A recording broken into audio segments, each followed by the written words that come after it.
Hello, so this is a strange setup, I guess. Maybe not, we're changing it week on week at the moment. Hey, come here. You can't see, but the cat's rubbing up against my feet. Say hi. Hi, Audrey. So anyway, welcome to episode number 3. I can't believe that I'm sort of sticking with this. It's quite interesting. My name is Kat, or Catherine, depending who you are, what you prefer. I'll answer to anything basically. I'm a very new knitter. This is now my 2nd month of knitting. Very exciting. And I have actually got a few things that I've finished, a few things that I'm working on. I haven't brought them all with me just because I'm feeling rather lazy today, so this might be very short again, but that's fine. Short and sweet's good, right?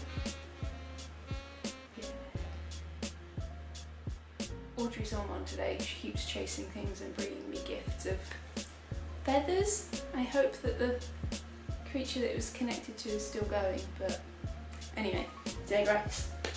So what have we got to talk about? The weather's starting to cool down. You can see my breath, maybe, which is quite nice. Jumper weather. I have been not very well, but that's fine. It's meant a little bit of time for knitting that I might otherwise not have had, and you know, I'm getting looked after. It's all good. So let's get right to it.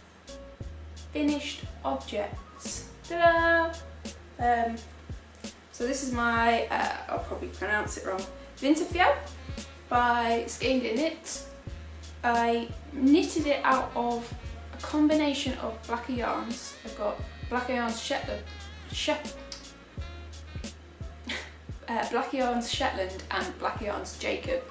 Jacob is what I used for the yoke colours, which is actually hand dyed myself, which was just a fun experiment, and then I couldn't resist using it, which I'm really thinking was maybe foolish.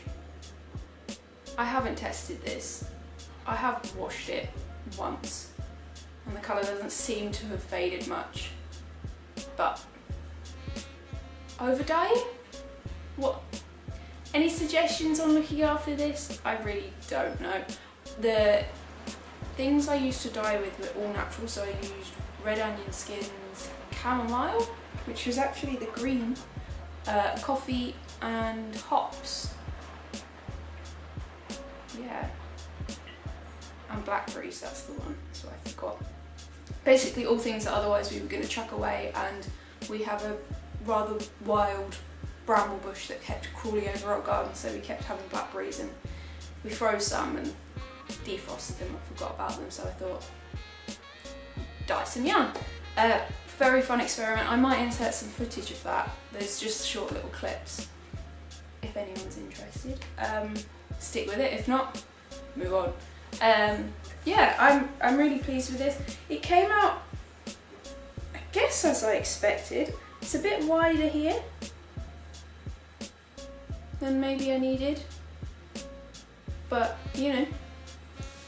And I might make myself another one and go up a size or two, a couple of sizes. This one's really nice because it is fitted and it's really lightweight, and I can wear other cardigans over the top and jumpers, which will be really nice when it does start getting really cold when I want to layer. So yeah, very pleased. Ellie is amazing. She writes patterns that novices like myself can follow with no hassle. There's a little bit of maths to do, but that's all explained to you, which is actually really good. Like, otherwise I might never have really understood the mathematics behind increasing, basically. But highly recommend the pattern, and Treysta, amazing if you've got eyes and you're in the knitting sector? I don't know what you'd call it. Community. The knitting community. You all know her, so anyway. Love it. I'm very happy with how it turned out. There's not much I would change, but I definitely would like to knit myself another one. But that's going to have to wait. I think it's time to start considering Christmas gifts, which is a bit scary, but I think I should do it this year. People keep asking already. Well, okay. So anyway, second one. Let's go with this. Not quite as exciting, but I do have to say I'm really pleased. It's another very simple knit, but I learnt yarn over, how the increases work, and I got to do another I-cord bind off, which I'm not sure whether the pattern called for it. This is just what I wanted to do. But yeah, this is my grain shawl, which is now complete. I didn't make it too huge because, well, I figured that this would be perfect. I serve coffee quite a lot from outside, basically. Mobile coffee, I've done it for years. We used to do it from camper vans, and this winter we're doing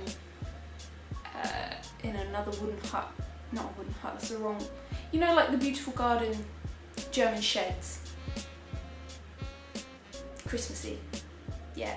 So we'll be serving coffee, mulled wine and things from that at a lovely manor house in Buckinghamshire, if anyone knows.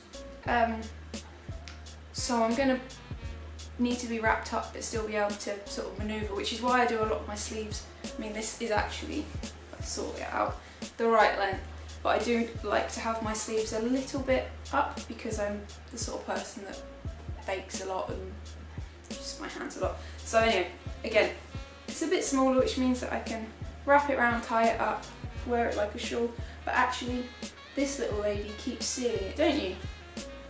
You really like to sit on this one. See? She makes pudding on it and purrs the second I put it down. I think it's because it's so sheepy, and I think I did explain the yarns. So I think it's Black Yarns Northern Aussie. It's pronounced wrong, but you know, whatever. 2 skeins of Ukale? I think that's how you say it. Kate Davies. And ends of some tour that I had from my Hexworthy jumper that I showed last time.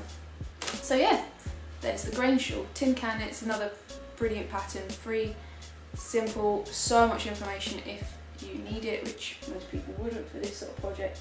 But I thought it was a great way to start learning about shawls and shaping, so there you go.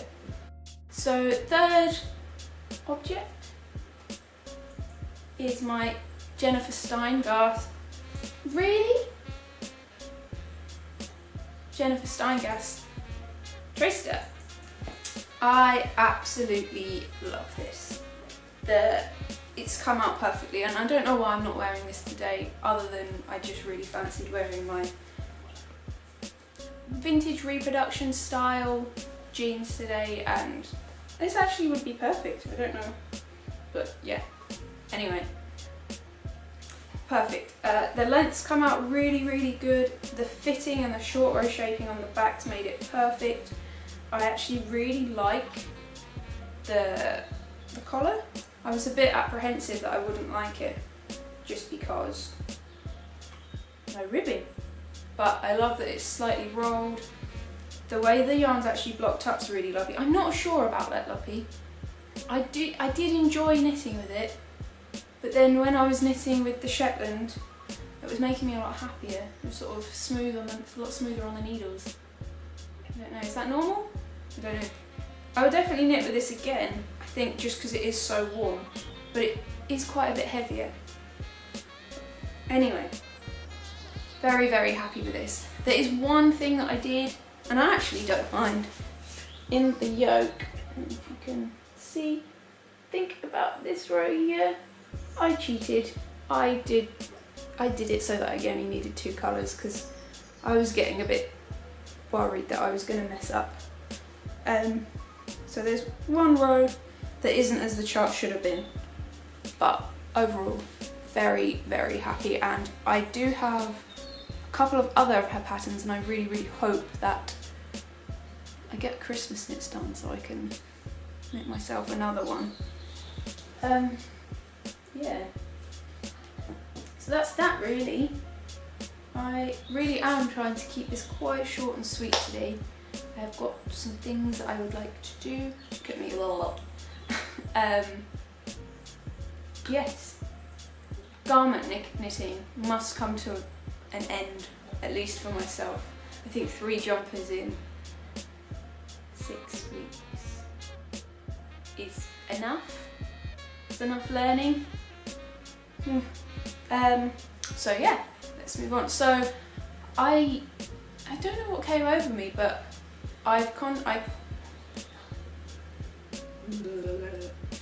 so basically I was on Instagram, as you do, having a little look, and I noticed a sock pattern that I really liked, just on the explore page, and it was actually calling for test knitters. So being the person that I am, a little bit wild perhaps, knowing that I had the merino cashmere nylon stranded dyeworks first frost skein, which I talked about in the first episode, I decided to ask if they wanted an extra tester, and she did. And I haven't got 2, but I have 1 sock that I absolutely love. Now I can't wait to cast on the other one, but I've got another project which you'll see, which is for the same lovely woman. I'll put a link to her Instagram and maybe her Ravelry page. I'm so pleased. It's a sock and it looks like it should do. I'll show you a little bit closer the detail. So these are called Paddington socks. They're a test knit, which is for the Miss Marple, with the Miss Marple theme, which I think is awesome. But you can see that the pattern's almost like train tracks, and I love the way First Frost has come out colour-wise on this. Gorgeous. Feels really nice. It was really lovely to work with actually, especially after using the Let Loppy. I can't wait to get the other one flying off the needles, basically. Very happy lady. Probably not much more I should or could say about a sock really just at the moment.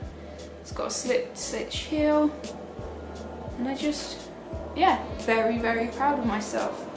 I made a sock in 2 days. I think it was 2, maybe it was 3. I'll say on my Ravelry, but 3 days. You that interested? You're not interested. Anyway, so my other whip is upstairs, but I'll show you this one. So I should probably, you know, make this look a little bit more presentable.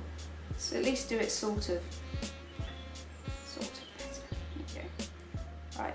So I was working on a set of needles, fixed circulars that I had from a while ago, and the cable was really hard and not very nice, and so I decided to treat myself to some higher sharps and a big long cable.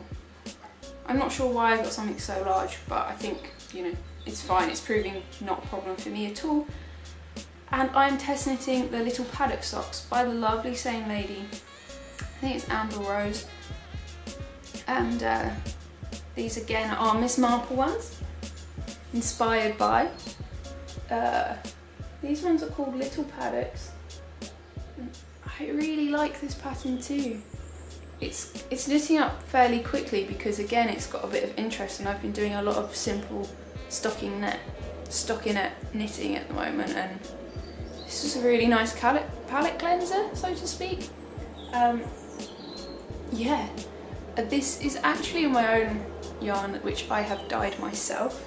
I haven't got it as a nice hank to show you, but this is it. It was actually inspired, the colourway was inspired by a book that I've got, which actually is right next to me, which was written by my fiance's boss. And I'll talk about it. I won't talk about it very much, but this is the book, and I don't know if you can sort of tell what the colours are. I didn't go for any of the blacks, but I went for a similar colour palette to this book. I don't know what came over me, but I just thought, lovely colours. And again, I'm really pleased with how this is knitting up. I really didn't expect to be able to knit up something, dye up something on my second go that was so workable with. If you're interested in tea at all, highly recommend this book. It is full of absolutely stunning photography, and I can't really even show you it all, but it won't do it justice. It is stunning. And if you are interested in tea, I'm not trying to go for the hard sell, but postcard teas, got that hand out, Julie. Amazing tea and tisanes. Yeah, anyway. So, I guess that's that. Knitting a second test knit sock, so I'm going to finish this one and then go back and do the second socks for both of these. Really enjoying sock knitting, which is something that I didn't expect to do. What? And then lastly, I guess, the only sort of acquisition that I've got is the lovely Shetland Wool Week annual, which I've really loved flicking through. I haven't read the essays yet, which is something that I'm really looking forward to doing.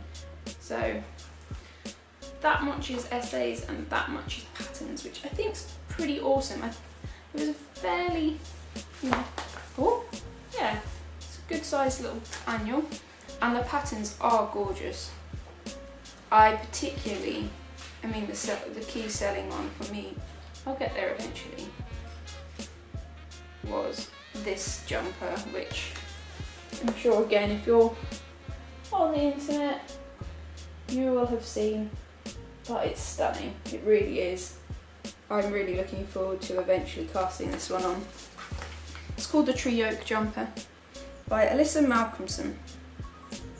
There is quite a few other quite lovely patterns in here too. I also really like this fuller snood. Yeah, I just really would like to have time to knit myself some more of these. Maybe I'll use it as inspiration for gift knitting actually this year. I'm not sure whether my skills are quite there for Fair Isle style knitting, but I'll give it my best shot. I'll try. Yeah. Anyway, I think that's it. I think that's all I've got to say. I'm going to, I guess that's all. I'm going to my local fibre shop, yarn shop, to do a dyeing workshop next Saturday, which is very exciting, and then the week after, time's really moving, can we all just slow it down please? I'm going to Yarnporium, which I'm really excited about. I'm going to 2 workshops, which I can't believe. I'm going to one on colourwork charts, I believe, and one on British wool, which is really exciting to me because I won't go into it in too much detail, but there is a connection between coffee, yoga and yarn for me. I'll leave it at that for now. Maybe we'll talk about that next week. But anyway, I hope you're having a lovely day. I hope that you can wear sweaters, and if you are lucky enough to be at Rhinebeck, I'm a little bit jealous, but anyone that's there, it well deserves to be there, and I'll be sitting at home knitting, thinking of you. Have a lovely week or 2. I'm not sure if I'll podcast week on week still or bi-weekly. Bi-weekly seems to work for me because of how life's been lately, but anyway. Have a lovely time and I will see you very soon. Aloha. What was that, huh?